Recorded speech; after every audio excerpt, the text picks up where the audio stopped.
एक एक्सीडेंट में पति और बेटे को खोने वाली एक औरत की दर्द भरी कहानी। बहुत देर बाद उसे होश आया।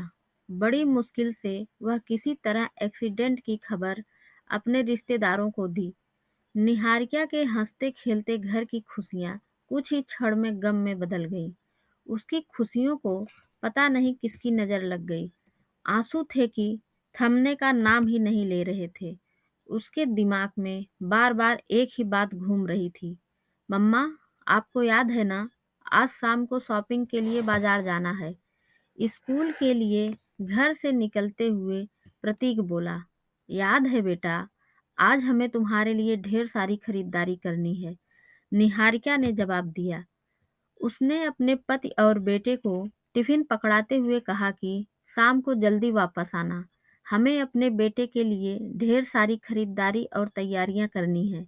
यह कहते हुए वह अपने पति और बेटे को छोड़ने के लिए गेट तक आ गई। बाप बेटे बाइक पर सवार हो गए। प्रतीक ने हाथ हिलाते हुए निहारिका से बाय किया। उसे क्या पता था कि यह पति और बेटे से आखिरी मुलाकात होगी।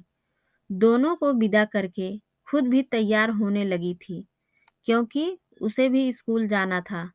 अभी निहारिका तैयार ही हो रही थी कि उसका मोबाइल फोन बजने लगा। उसने जैसे ही फोन उठाया, हेलो, मिसेस शेखर बोल रही हैं। आपके लिए एक दुखद समाचार है।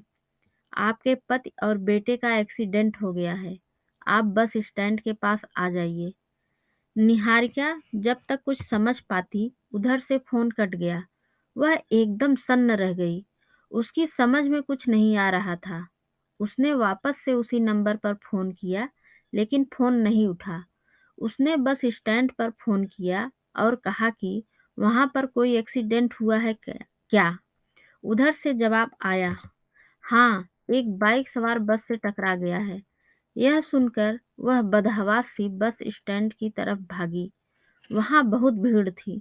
धड़कते दिल और कांपते पैरों से वह एक्सीडेंट वाले स्थान पर पहुंची। वहां उसने प्रतीक और शेखर के खून से लथपथ पड़े शरीर को देखा। टक्कर इतनी जोरदार थी कि बाइक के चीथड़े उड़ गए थे। उन दोनों की हालत देखकर वह बेहोश होकर जमीन पर गिर पड़ी। उसके पति और बेटे को बचाया न जा सका। बड़ी मुश्किल से वह किसी तरह उसे होश आया था। उसकी तो दुनिया ही उजड़ गई। उसकी हंसती खेलती दुनिया और परिवार की खुशियों में पता नहीं किसकी नजर लग गई थी। उसका दिमाग एकदम सुन्न हो गया था और शरीर एकदम जड़। उसकी समझ में ही नहीं आ रहा था कि अब वह क्या करेगी। बड़ी मुश्किल से किसी तरह एक्सीडेंट की खबर वह अपने रिश्तेदारों को दे पाई थी। निहारिका अपने पति और बेटे दोनों को एक साथ खोने का दर्द बर्दाश्त नहीं कर पा रही थी। इस शहर से उसकी बहुत सी यादें जुड़ी थी। नौकरी की वजह से वह कहीं और जा नहीं पा रही थी। उसके लिए पूरी दुनिया ही बेजान हो गई थी। दुख की इस घड़ी में निहारिका के मुंह बोले भाई ने उसकी बहुत मदद की थी। उसने किसी तरह से प्रयास करके उसका तबादला एक आवासीय विद्यालय में करवा दिया।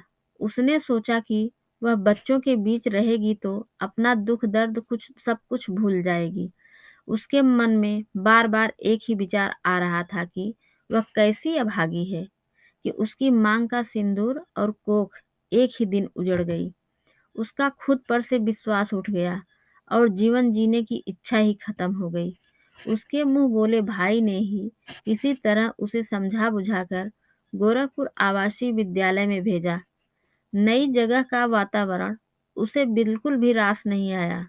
बच्चों के बीच रहकर भी वह अपने आप को अकेला ही महसूस कर रही थी।